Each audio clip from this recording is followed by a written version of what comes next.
Welcome back, Saturday TMBS. Just had awesome time at Crystal Ball. Now we'll have an awesome time with the great Ben Burgis. He's author of Give Them an Argument, Logic for the Left. He's the proprietor of a great Patreon page. Become a patron of it. He also teaches logic and rhetoric at Perimeter State College. And he's a regular on the David Feldman Show, which is another podcast that I'm a massive fan with, along with Harvey K. Feldman just snagging all of the TMBS content. Ben, you ready for your song? Oh, yeah. I want to go to mockery really badly. I will. So please go. Okay. That's my favorite part. Logical analysis. You're going to show us how to argue that. Go. This is based on data from a bunch of different countries. There's abundant evidence that at this point that's bullshit.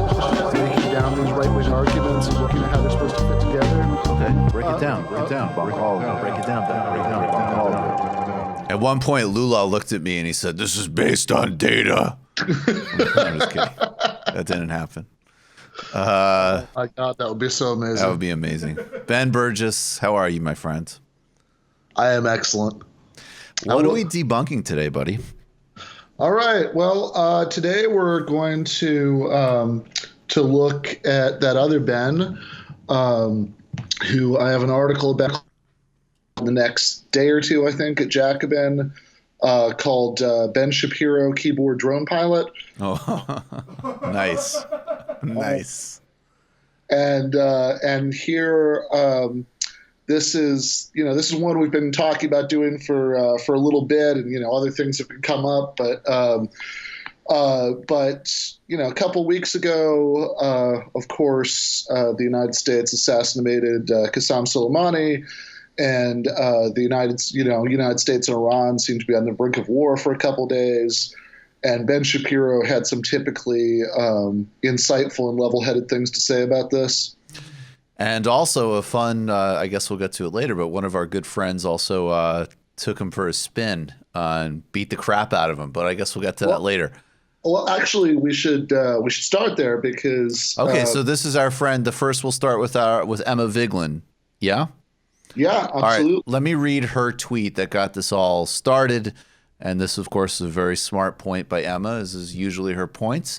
Imagine the Iranian government assassinated Mike Pompeo with a drone at the direction of the president and called it self-defense.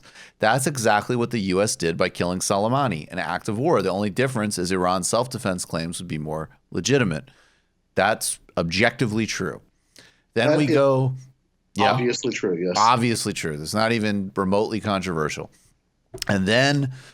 The cool kids philosopher, in the words of the New York Times, found that quote, and he said this: he quote tweeted Emma Vigeland.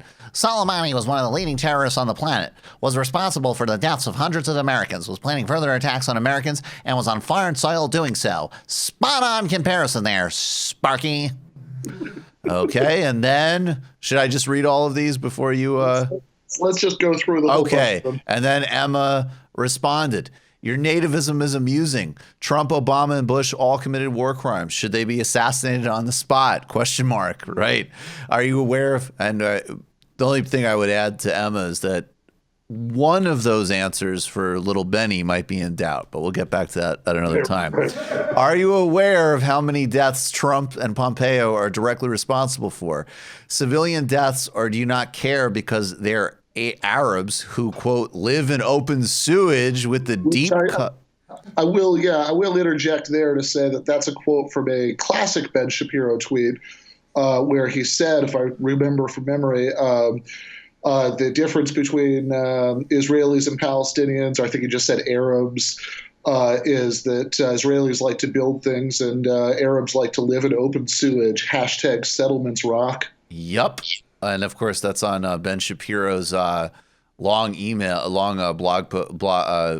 web chain of things that you can't criticize me for anymore because I've made insincere apologies about.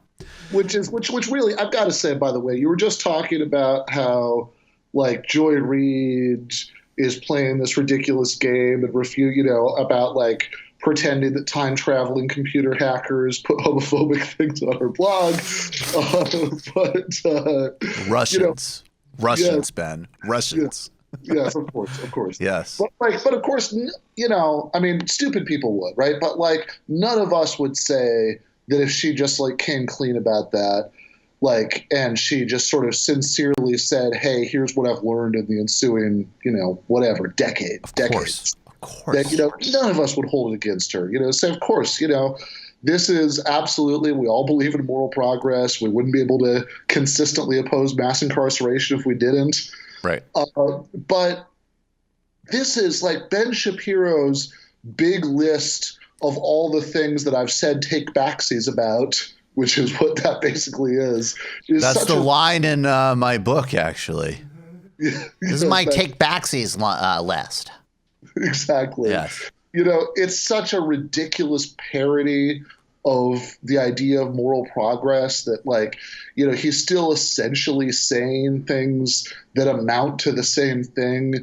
It's just that, like, at this point, he's found it convenient to rebrand himself in a way such that he doesn't want to quite say that. So he'll, like, just strike that off the list. Like, yeah, I think I might also, I don't remember if I'm quoting your book at this point or, whatever, but like, it's like the scene in Oliver Stone's Nixon when Nixon is going through the transcripts of his tapes, crossing things out and saying, "Nixon can't say that. That sounds anti-Semitic." Right. Yeah, that's a great scene. He's like, Nixon never would say that. That sounds like a racist. Not a actual recognition of anti-racism in himself. Emma goes on. Ben, you should do that singular push-up you've been putting off for 30 years and enlist. So you can fulfill your dream of killing Muslim civilians in person. In response, and that's of course change, because I think that Ben may have realized at this point that it might just be time to for him to let this one go. But he did still keep on tweeting about the Soleimani assassination, and that brings us to the last one. Yeah, and this is a weird. I mean, this is a double game right wingers play a lot, which is all of a sudden out of nowhere pivoting and like drawing a legitimate point, which would invalidate everything they're saying, but using it to just sort of like by your logic justify an assassination.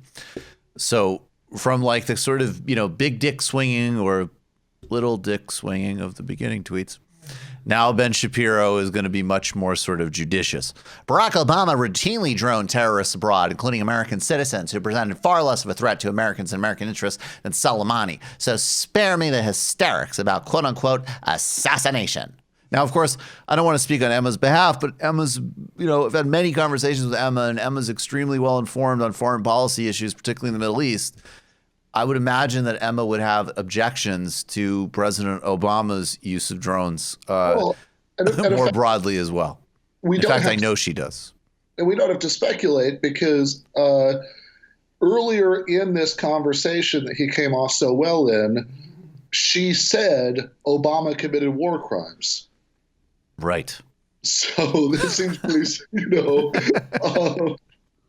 like and granted, this tweet isn't specifically directed at her, but like he just picked a fight with her, lost that fight, and now he's just tweeting at, I don't know, whatever, like anybody in general in the world who would object to this, and pretending that the person he uses as an example didn't actually also oppose Obama's drone policy, which she kind of explicitly said that she did. I mean, that's presumably the main thing being referred to there. Or one of the main things. So this is so what he's doing here when he's saying that, like, okay, you progressives, whatever, whoever the presumable target of this is, you all loved Obama and agreed with him about everything, right? Which is absolutely a false right? Absolutely. And Obama routinely drone terrorists abroad, including American citizens. Everything he says here in this part is true, right?